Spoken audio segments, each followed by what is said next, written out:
Aujourd'hui, lors de l'enregistrement d'une vidéo pour notre chaîne YouTube, j'ai pensé aborder le thème de la protection de son énergie. J'ai ensuite pensé partager avec notre communauté une réflexion plus approfondie, fruit de plus de 10 ans d'expérience. Il m'a fallu tout ce temps pour comprendre comment cesser de lutter contre les influences énergétiques indésirables. Nous nous trouvons parfois dans des environnements où des énergies négatives, où la présence de personnes plus pessimistes ou abattues peuvent nous affecter profondément. Les navires ne sombrent pas à cause de l'eau qui les entoure, mais parce que l'eau pénètre à l'intérieur. De même, ce n'est que lorsque nous laissons les énergies extérieures nous atteindre que nous sommes réellement affectés, et nous les laissons entrer parce que nous les jugeons, les comparons à notre vision idéale des choses. La solution réside dans l'acceptation. Une fois acceptées, ces influences perdent leur pouvoir. Au cours de ces dernières années, j'ai compris que pour qu'une chose ne m'affecte pas, je dois d'abord la comprendre et l'accepter. Ce n'est pas une astuce, mais plutôt une approche profondément humaine qui m'a énormément aidé.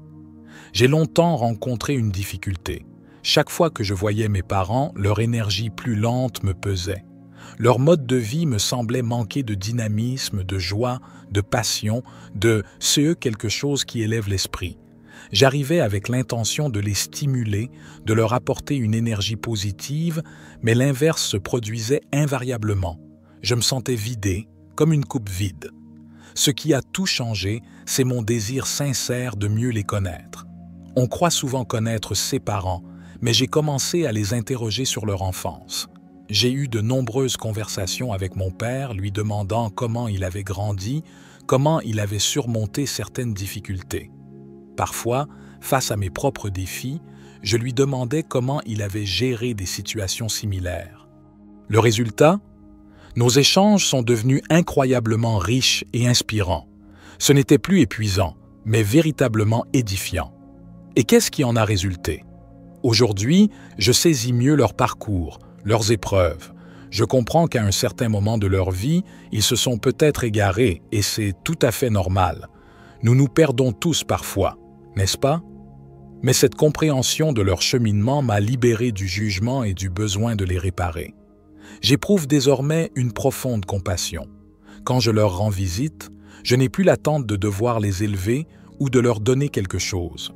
Mon rôle se limite à être présent, à les comprendre et à les aimer tels qu'ils sont.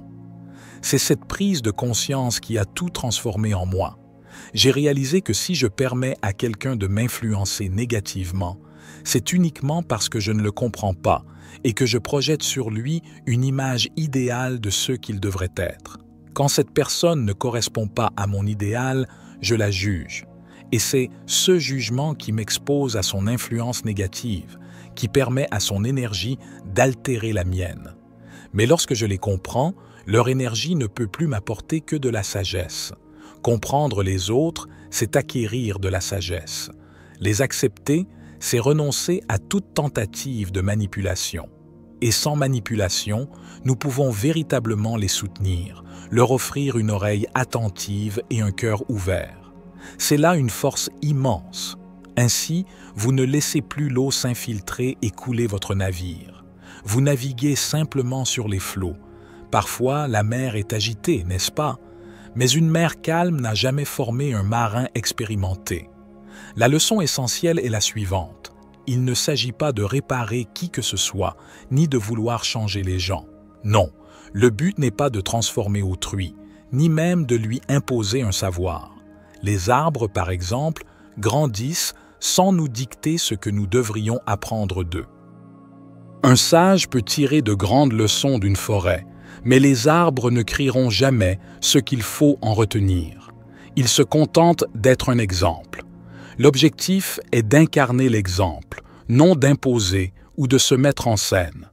Vous n'avez pas besoin d'exhiber votre mode de vie sain pour que les autres le remarquent. C'était une autre de mes erreurs. Vouloir corriger les autres en leur montrant à quel point j'étais en pleine forme, débordant d'énergie, créatif ou productif. J'ai tenté tout cela, mais sans succès, car j'ai fini par comprendre pourquoi. En repensant à mon enfance, je me suis souvenu que lorsque mes parents m'imposaient quelque chose, Je devenais rancunier et je me fermais. Ce n'est pas une approche constructive. La meilleure façon d'enseigner est donc de vivre en exemple.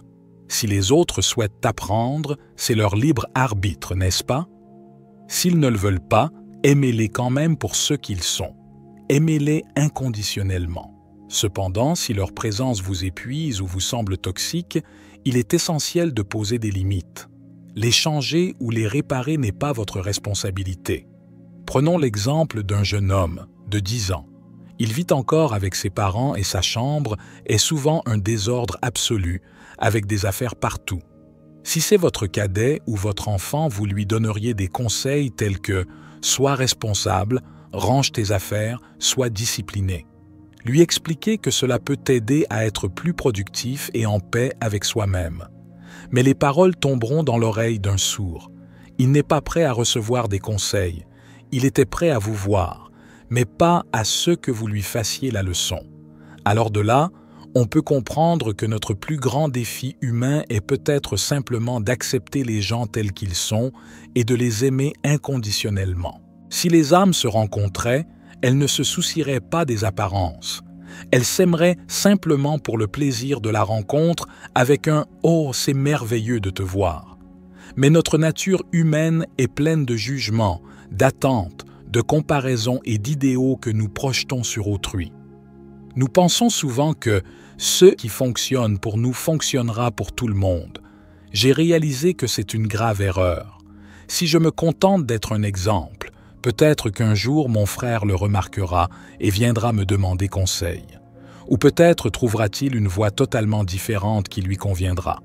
Ou peut-être ne trouvera-t-il rien du tout et vivra-t-il la vie qu'il a choisie, car c'est son chemin.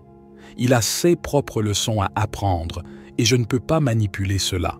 Ce processus m'a appris que je suis bien plus en paix avec moi-même lorsque je les rencontre, car j'ai compris que mon rôle n'est pas de faire la leçon à qui que ce soit, ni de leur donner quelque chose. Il s'agit simplement d'être là pour eux, de les écouter, de les comprendre, de les aimer, tout en restant centré sur moi-même. Et quand je sens que c'est suffisant, je pose mes limites et je les laisse. Je crois que c'est l'une des plus grandes leçons que j'ai apprises ces dernières années. Et en fait, toutes les personnes qui, par le passé, m'auraient semblé avoir une influence négative, je les aime désormais. Je n'ai pas besoin d'avoir des liens intenses avec certaines personnes, mais grâce à ma compréhension, je suis en paix avec elles. Et c'est une force incroyable.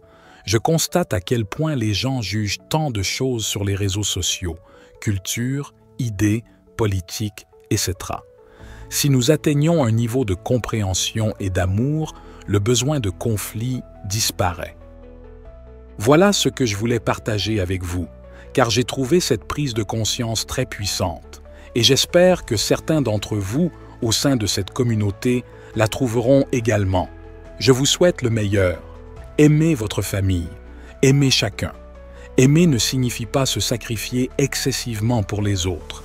Cela signifie les accepter, les comprendre, tout en vivant pleinement votre propre vie. C'est tout pour aujourd'hui. Avec beaucoup d'amour. C'était David. Pour la sagesse infinie, soyez bénis, mes amis.